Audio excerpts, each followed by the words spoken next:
So yun mga kamanok, bali may nagtanong po sa atin kung pwede daw pong pagparisin yung magkapatid. Para po sa akin pwede po, pero depende po yan. Bali ang sa akin po, pag nagpaparis ako ng magkapatid po sa nanay pero hindi po magkapatid sa tatay, o di kaya naman magkapatid po sa tatay pero hindi po magkapatid sa nanay.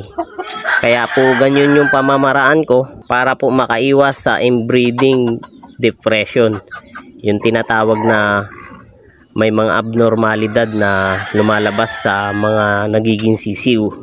So tips ko lang sa inyo mga idol, bali kapag kayo nagbreed ng brother and sister mating, bali ang gawin nyo katulad nito.